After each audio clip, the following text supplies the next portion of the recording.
Estudios Bíblicos Logos presenta.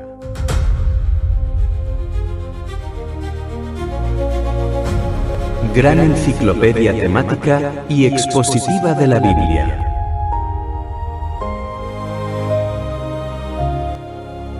En esta sección presentamos la destrucción de Sodoma y Gomorra y las ciudades de la llanura del Jordán. Esta historia está basada en los relatos descritos en el capítulo 19 del libro del Génesis.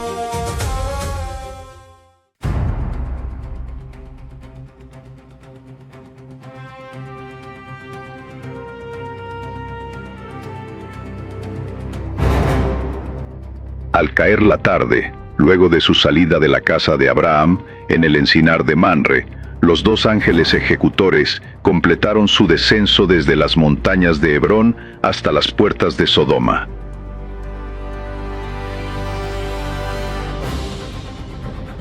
Su llegada en forma humana marca el inicio del juicio final sobre las ciudades de la llanura.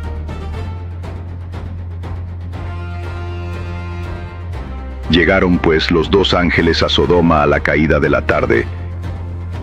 Lot se encontraba sentado a la puerta de la ciudad, un lugar que tradicionalmente ocupaban los ancianos o jueces locales. Y viéndolos Lot, se levantó a recibirlos y se inclinó hacia el suelo. Aunque la Biblia registra pocas palabras de Lot, sus acciones en este momento revelan que a pesar de vivir en un entorno corrompido, conservaba las enseñanzas de hospitalidad de su tío Abraham. De la misma manera, Lot identifica la naturaleza superior de los visitantes.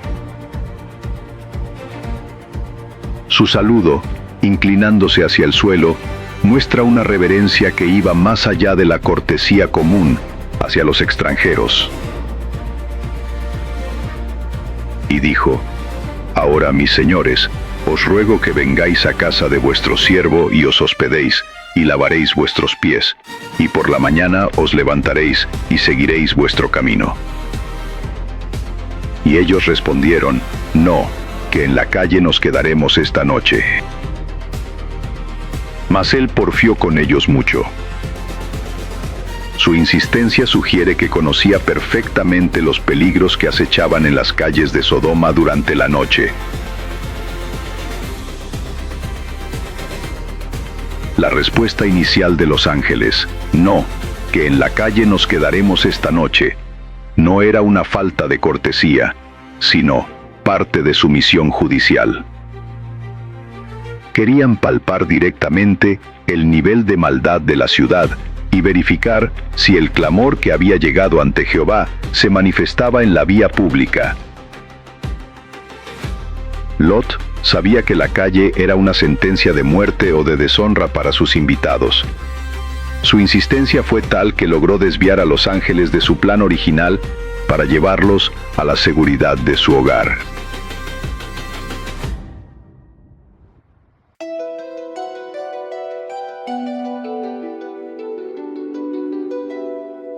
Una vez en la casa, Lot les preparó un banquete con panes sin levadura. El sentido del lavatorio no se trataba de un baño corporal completo, sino de una necesidad básica de higiene y descanso. El calzado de la época tipo sandalias y las largas caminatas por terrenos polvorientos y desérticos hacían que los pies fueran la parte más castigada y sucia del cuerpo. Ofrecer agua para lavarlos era el mayor gesto de confort y honor que un anfitrión podía brindar a un viajero.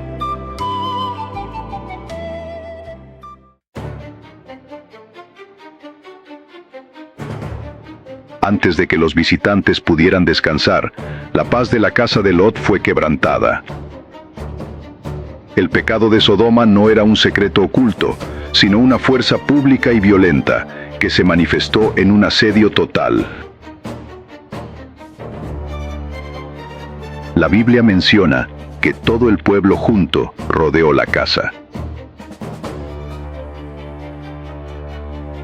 El Midrash judío sugiere que este tumulto no fue espontáneo, sino que fue provocado por la misma esposa de Lot. Al salir bajo el pretexto de pedir sal, notificó a sus vecinos la llegada de los extranjeros. Y antes que se acostasen, un tumulto rodeó la casa de Lot. Los varones de Sodoma, todo el pueblo junto, desde el más joven hasta el más viejo. Y llamaron a Lot, y le dijeron: ¿Dónde están los varones que vinieron a ti esta noche?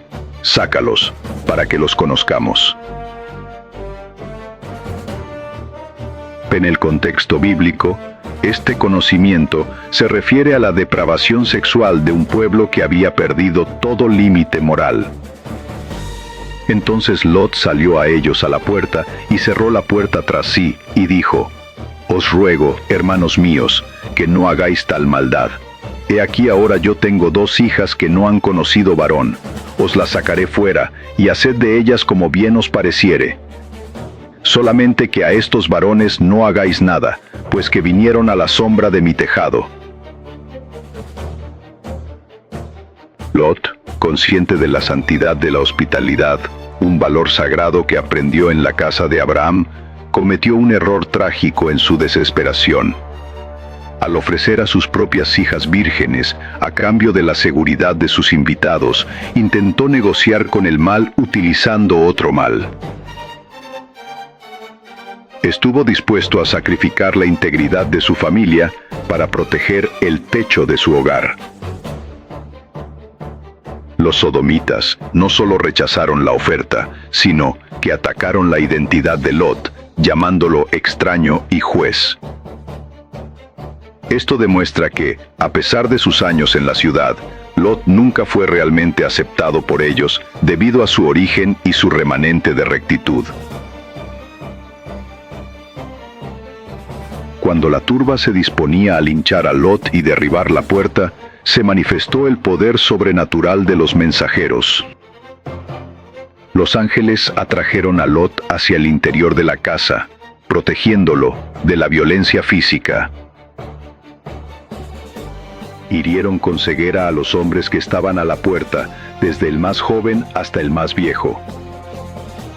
No fue solo una ceguera física, sino una confusión espiritual tal que, aún a tientas, seguían intentando encontrar la entrada, demostrando que su pecado era más fuerte que su instinto de preservación. Este evento fue la prueba final que necesitaban los ángeles. Ya no quedaba duda, la iniquidad de Sodoma había llegado a su colmo. No se hallaron ni siquiera 10 justos en la ciudad. Solo la casa de Lot permanecía como un remanente que debía ser extraído antes de que el fuego descendiera.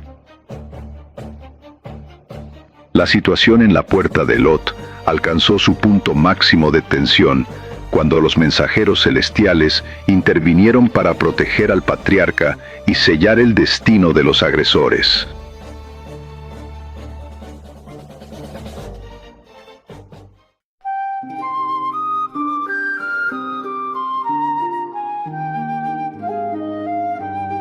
El texto de Génesis 19:11 menciona que los hombres fueron heridos con ceguera. Esta no fue necesariamente una patología física de los globos oculares, sino una ceguera de confusión. Si hubieran sufrido un daño físico doloroso, su reacción natural habría sido el grito y la huida. Sin embargo, el relato dice que se fatigaban buscando la puerta. Esto sugiere que sus ojos veían, pero sus mentes no podían procesar la ubicación de la entrada. Dios los entregó a una mente reprobada, donde el deseo pecaminoso era tan fuerte que, aun sin poder encontrar el objetivo, no desistían de su maldad. Y dijeron los varones a Lot: ¿Tienes aquí alguno más? Yernos, y tus hijos y tus hijas, y todo lo que tienes en la ciudad, sácalo de este lugar, pues vamos a destruirlo. por cuanto el clamor contra ellos ha subido de punto delante de Jehová. Por tanto, Jehová nos ha enviado para destruirlo. La orden incluía a yernos, hijos, hijas y todo lo que Lot poseyera. No obstante, el tiempo era un factor crítico. Era imposible rescatar los bienes materiales, ganado, muebles, riquezas, sin poner en riesgo la vida. Aunque el canon bíblico solo se enfoca en las dos hijas que vivían con él, existen otros escritos tradicionales que sugieren la existencia de hijas mayores casadas con sodomitas. Esto explica por qué los ángeles mencionan a los yernos en plural. En ese momento crítico, el núcleo familiar inmediato de Lot consistía en su esposa y sus dos hijas solteras, quienes ya estaban comprometidas. El hecho de que no se mencionen hijos varones en ninguna fuente refuerza la idea de que la descendencia de Lot se limitaba a su línea femenina. Con la turba confundida afuera y la familia alertada adentro, los ángeles preparan a Lot para el golpe final. La instrucción de «sácalos de este lugar» era absoluta. La misericordia de Dios se extendía a través de Lot a personas que quizás no eran justas por sí mismas, pero que tenían la oportunidad de salvarse por su vínculo con el sobrino de Abraham. La misericordia de Dios se manifestó en un último llamado de alerta antes de que el fuego descendiera sobre la llanura. Sin embargo, la ceguera espiritual de Sodoma había alcanzado incluso al círculo familiar de Lot. Lot salió de la seguridad de su hogar para buscar a los comprometidos con sus hijas solteras y muy posiblemente para intentar rescatar a sus hijas mayores casadas.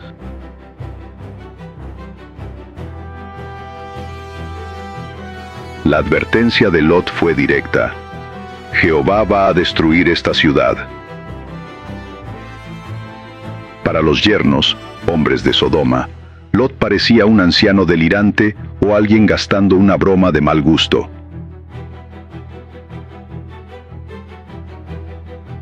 Al tener sus raíces, bienes y estatus en la ciudad, la idea de abandonarlo todo por una profecía les resultó absurda. Ellos prefirieron el riesgo de la destrucción antes que el ridículo de huir.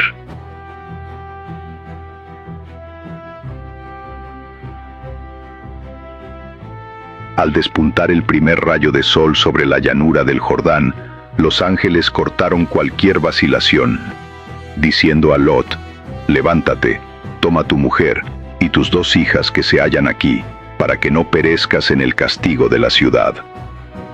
Al decir levántate, no se está refiriendo a sueño físico, sino la necesidad de pasar de la inacción o el estupor a la movilidad absoluta.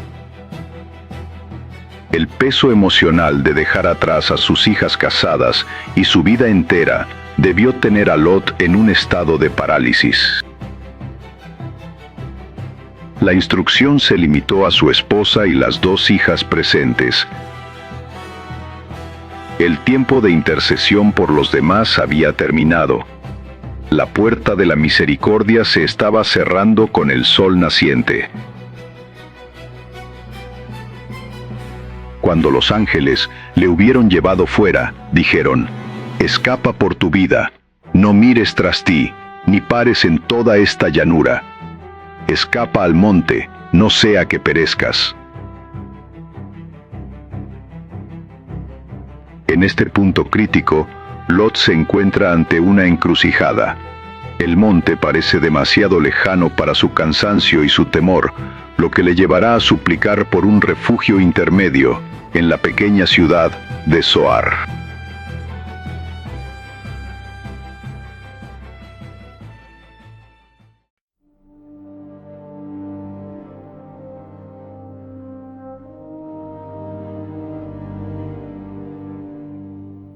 Las instrucciones dadas por los mensajeros a Lot no eran meras sugerencias, sino leyes de supervivencia espiritual y física.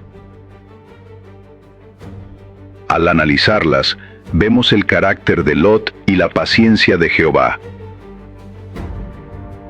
Estas ordenanzas las podemos enumerar en 4 puntos estratégicos. Número 1. Escapa por tu vida. La urgencia era absoluta. Lot debió abandonar todo el patrimonio acumulado durante años en las fértiles llanuras para salvar lo único eterno, su familia. Lamentablemente, este rescate se vio reducido solo a su esposa y sus 2 hijas menores, debido a la incredulidad de sus yernos. Número 2. No mires hacia atrás. Esta orden implicaba un desprendimiento del corazón. Mirar atrás significaba añorar la vida en Sodoma o dudar del juicio de Dios. La advertencia era clara: la desobediencia traería la muerte inmediata. Es fascinante notar que mientras huían, reinaba una calma tensa, pues el juicio estaba contenido por la presencia de los fugitivos en el camino. Número 3. No te detengas en toda la llanura. La llanura del Jordán era una zona de riesgo total. Detenerse en cualquiera de las ciudades hermanas, Adma o Seboim, hubiera sido fatal, ya que el decreto de destrucción pesaba sobre todo el valle.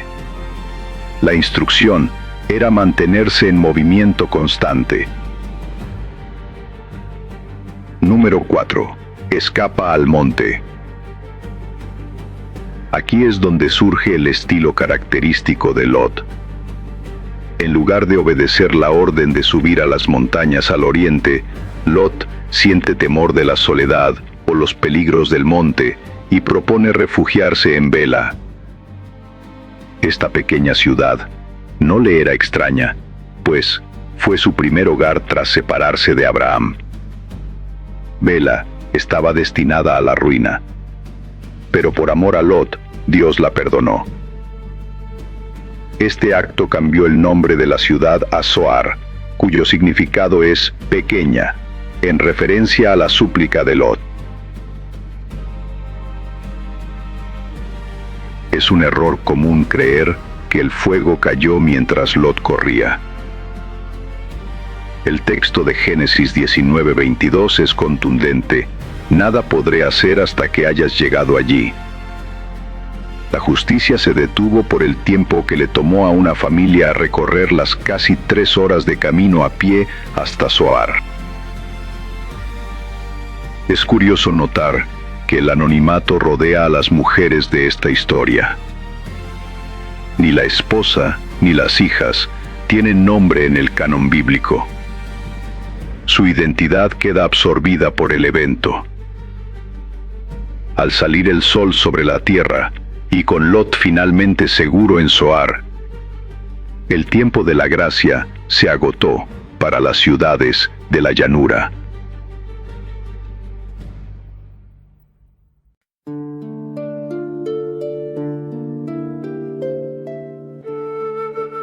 El paisaje de la llanura del Jordán cambió para siempre, pasando de ser un huerto de Jehová a un escenario de desolación absoluta.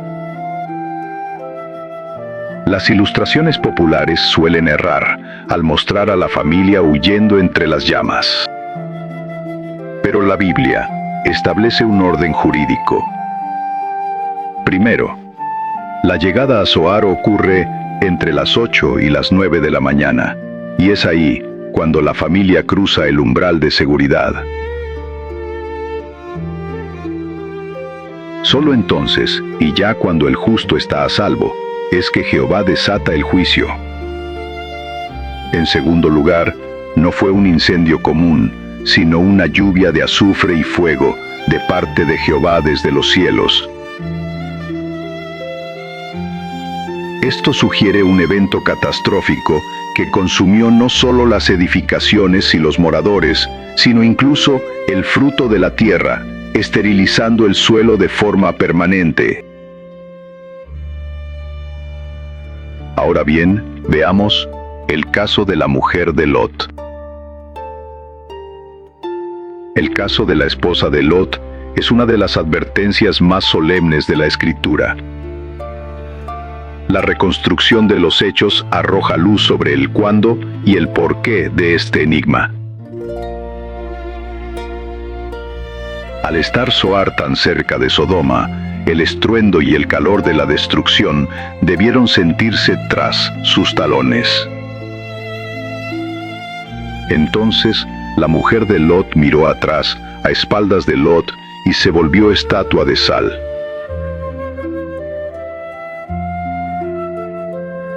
La orden de no mirar atrás no era un capricho divino, sino una prueba de desprendimiento. Al voltear su rostro entre su esposo y sus hijas, ella demostró que, aunque su cuerpo había salido de Sodoma, su corazón y sus afectos aún pertenecían a la ciudad condenada. Al detenerse y mirar atrás, quedó atrapada en la periferia del juicio, al quedar convertida en una estatua de sal. Su castigo físico fue un reflejo de su pecado espiritual. De esta manera, se convirtió en un monumento perpetuo de la incredulidad y la nostalgia por el pecado. La devastación se limitó a la llanura del Jordán, al norte del Mar Muerto, donde se ubicaban Sodoma, Gomorra, Adma y Zeboim. Jericó, situada más hacia el pie de la montaña, al oeste del río, no formaba parte de esta confederación de ciudades abominables destinadas a la desaparición total. Mientras que de Sodoma no quedó piedra sobre piedra, Jericó continuó su historia, demostrando que el castigo de Jehová tuvo un límite geográfico preciso. La tragedia de la mujer de Lot no solo fue un juicio, sino un testimonio visual para su familia.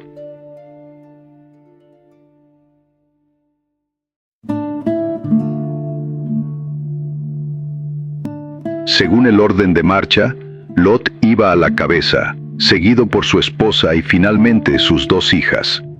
Esta disposición permitió que las hijas fueran testigos directos de la conversión de su madre en una columna de sal, sin que ellas tuvieran que desobedecer la orden de mirar hacia atrás. La reflexión teológica ha buscado durante siglos entender qué pasó por la mente de esta mujer. Los motivos propuestos varían según la perspectiva. Un primer motivo pudo ser su curiosidad humana. El deseo de presenciar la magnitud de un juicio divino sin tener la madurez espiritual para soportarlo. Otra posible razón podría ser su afecto materno, como se describe en el libro de Jacer. El dolor desgarrador de dejar atrás a sus hijas mayores y nietos, cuya incredulidad los condenó a las llamas. Y por último, su ignorancia o incredulidad, al no dimensionar que la advertencia de los ángeles era una ley física y espiritual inquebrantable. El testimonio de Flavio Josefo, en el siglo I después de Cristo, y las crónicas del libro de los justos, añaden detalles asombrosos sobre la permanencia de esta estatua. La destrucción de la tetrápolis, Sodoma, Gomorra, Adma y Zeboim, permanece como uno de los mayores misterios geológicos. Aunque se han propuesto teorías sobre volcanes o asteroides, la verdadera realidad es que estos son las obras de Dios, actos soberanos que no dependen de causas naturales preexistentes. En la mañana del día de la catástrofe, Abraham se dirigió al lugar sagrado donde había intercedido ante Jehová. Desde las alturas de Hebrón, que ofrecen una vista panorámica hacia la depresión del Mar Muerto, el patriarca fue testigo del fin de una era. No vio fuego cayendo, sino las consecuencias, una densa columna de humo que subía de la tierra como el humo de un horno. La Biblia guarda silencio sobre las palabras de Abraham en ese momento. Es el silencio del asombro y, posiblemente, de la preocupación por Lot. Al ver que ninguna ciudad de la llanura parecía haber quedado en pie, Abraham debió dar por hecho que la justicia divina había seguido su curso.